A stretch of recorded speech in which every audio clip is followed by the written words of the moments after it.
Hello विद्यार्थी मित्रों, तो आप सभी का स्वागत है हमारे इस YouTube चैनल यूनिक एकेडमी के अंदर। तो विद्यार्थी मित्रों, आज जो हमारा टॉपिक है काला असाइनमेंट 2024-25 कक्षा 12 विषय नामा का मूल तत्व विभाग नंबर बी के 10 क्वेश्चन, वो भी पेपर नंबर 5 के। ओके, इसके पहले मैंने पेपर नंबर 1, पेपर नंबर 2, 3, 4 के वीडियो अपलोड किए होंगे, आप लोगों ने देखा होगा और आपको अच्छे से समझ में भी आया होगा। तो चलो बच्चों, हम पेपर नंबर 5 गाला असाइनमेंट के सेक्शन बी को सॉल्व करते हैं। तो बेटा हमारा जो पहला क्वेश्चन है, पहला क्वेश्चन क्या है बेटा, ख्याति किसे कहते हैं। बेटा ख्याति कौन सी संपत्ति होती है, अदृश्य। क्या लिखा है बेटा आंसर, व्यवसाय की प्रतिष्ठा मूल्य दर्शाने वाली अदृश्य संपत्ति व्यवसाय की ख्याति कहलाती है बेटा। अर्थात बेटा ख्याति एक ऐसी संपत्ति है जो दिखाई नहीं देती है, लेकिन ख्याति से ही व्यवसाय की प्रतिष्ठा बनती है। सिंपल सी बात है, जिस व्यवसाय का प्रतिष्ठा ज्यादा हो, जिस व्यवसाय का मार्केट में मान सम्मान ज्यादा हो, जो व्यवसाय अधिक लाभ कमाती हो, जिस व्यवसाय में उत्पादन ज्यादा होता हो, जिस व्यवसाय में खरीद बिक्री ज्यादा होती हो, उस व्यवसाय की ख्याति ज्यादा होगी।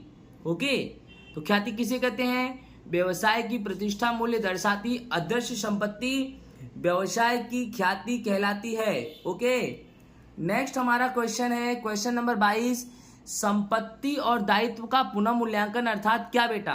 अर्थात संपत्ति और दायित्व का पुनः मूल्यांकन किसे कहते हैं। बेटा आंसर है, संपत्ति और दायित्व की कीमत जो बही में लिखी हुई हो, उस कीमत को फिर से नई कीमत के रूप में बही में लिखना, अर्थात संपत्ति और दायित्व का पुनः मूल्यांकन करना हुआ। यानी संपत्ति और दायित्व की जो कीमत पहले से बही में लिखी गई है, उसी कीमत को नए कीमत के रूप में फिर से बही में लिखो। अर्थात संपत्ति और दायित्व का आपने क्या कर दिया, पुनः मूल्यांकन कर दिया। पुरानी कीमत को वापिस नए कीमत में नए बही में लिखना, अर्थात बेटा पुनः मूल्यांकन कहलाता है। नेक्स्ट हमारा क्वेश्चन नंबर 23 क्या है बेटा, निवृत्त अथवा मृत्यु वाले साझेदार के भाग की ख्याति बाकी के साझेदार को किस प्रमाण में दिया जाता है। तो बेटा जो साझेदार निवृत्त होता है या जिसकी मृत्यु हो जाती है, उसके भाग की जो भी ख्याति होगी वह साझेदार को किस प्रमाण में दिया जाएगा।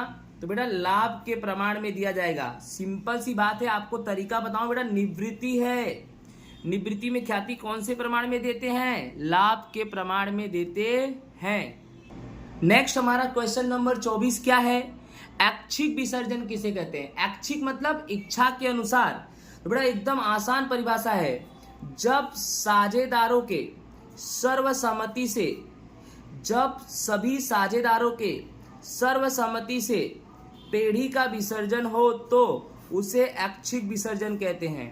क्या बोला, सभी साझेदारों के सर्वसम्मति से जब पेढ़ी का विसर्जन हो तो उसे ऐच्छिक विसर्जन कहते हैं। अर्थात बेटा ऐसा विसर्जन जिसमें पेढ़ी के सभी साझेदार अपने इच्छा के अनुसार एकत्र होकर पेढ़ी का विसर्जन करना चाहते हैं। ओके, नेक्स्ट हमारा क्वेश्चन नंबर 25 क्या है, साझेदारी पेढ़ी की विसर्जन की पद्धतियां बताओ। तो बेटा साझेदारी पेढ़ी के विसर्जन की 2 पद्धतियां हैं। कितनी पद्धतियां हैं, 2। पहला नंबर कौन सा विसर्जन है, सामान्य विसर्जन, और दूसरा नंबर अदालत के द्वारा विसर्जन। अर्थात साझेदारी पेढ़ी की विसर्जन की 2 पद्धतियां हैं, एक सामान्य विसर्जन और एक अदालत के द्वारा। ठीक है बेटा। नेक्स्ट हमारा क्वेश्चन नंबर 26 है जो मोस्ट आईएमपी है, डिबेंचर बट्टा अर्थात क्या।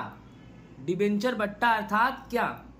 तो सिंपल सी बात है, जब कंपनी अपने डिबेंचर को, क्या बेटा, जब कंपनी अपने डिबेंचर को अपने दार्शनिक कीमत, कौन से कीमत, दार्शनिक कीमत से कम कीमत पर डिबेंचर प्रकाशित करे, उसे डिबेंचर बट्टा कहते हैं।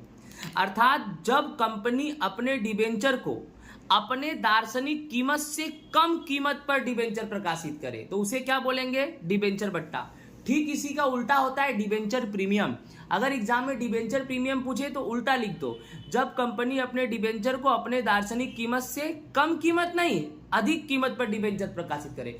बट्टा में दार्शनिक कीमत से कम कीमत पर डिबेंचर प्रकाशित करेंगे और प्रीमियम में दार्शनिक कीमत से अधिक कीमत पर। ठीक है। नेक्स्ट हमारा क्वेश्चन नंबर 27 है, ब्याज आवरण गुणोत्तर। हम पहले भी पढ़ चुके हैं इसके बारे में, फिर से पढ़ रहे हैं।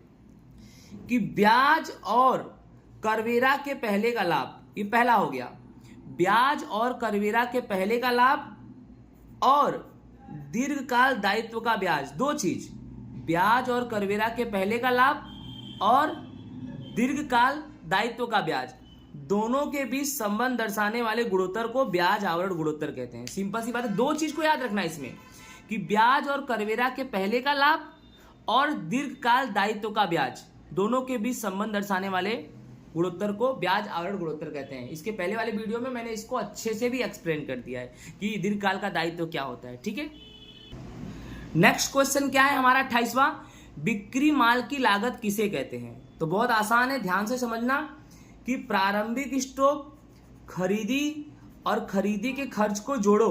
क्या करो, प्रारंभिक स्टॉक, खरीदी और खरीदी के खर्च को जोड़ो, उसके बाद उसमें से अंतिम स्टॉक घटा दो। अंतिम स्टॉक क्या कर दो, घटा दो, फिर मजदूरी और कारखाना जैसे खर्चों को जोड़ दो, उसके बाद जो लागत मिलेगी उसे बिक्री माल की लागत कहते हैं। एकदम आसान है, प्रारंभिक स्टॉक, खरीदी के खर्च को जोड़ो, उसमें से अंतिम स्टॉक घटाओ और मजदूरी और कारखाना जैसे खर्चों को जोड़ दो और बाद में जो भी लागत मिलेगा उसे बिक्री माल की लागत कहेंगे।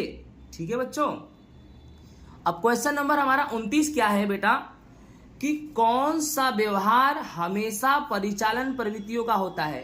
अर्थात ऐसे कौन से व्यवहार हैं जो परिचालन प्रवृत्ति में आते हैं। तो याद कर लो, वेतन, मजदूरी, कर्मचारी का बोनस, कर्मचारी कल्याण का खर्च इत्यादि व्यवहार परिचालन प्रवृत्तियों में आते हैं। जैसे वेतन चुकाना, मजदूरी चुकाना, कर्मचारियों को बोनस देना, कर्मचारी के कल्याण का खर्च करना, ये सब व्यवहार बेटा परिचालन प्रवृत्तियों में आते हैं। नेक्स्ट हमारा लास्ट क्वेश्चन है पेपर नंबर 5 का, कि रोकड़ व्यवहार है परंतु रोकड़ प्रवाह नहीं, इसका एक उदाहरण दो। ध्यान से समझना, ऐसा उदाहरण देना है जो रोकड़ व्यवहार है लेकिन रोकड़ प्रवाह नहीं है, कैश फ्लो नहीं है।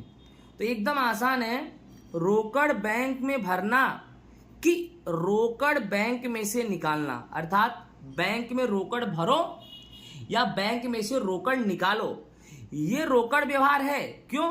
क्योंकि बैंक में रोकड़ भरोगे तो रोकड़ जाएगी और बैंक में से रोकड़ निकालोगे तो रोकड़ आएगी। ये रोकड़ व्यवहार है लेकिन ये कोई रोकड़ प्रवाह नहीं है। ओके, इसी के साथ काला असाइनमेंट पेपर नंबर 5 कक्षा 12 विषय नामा का मूल तत्व विभाग बी के 10 प्रश्न होते हैं पूरे। आई होप आपको समझ में आया होगा।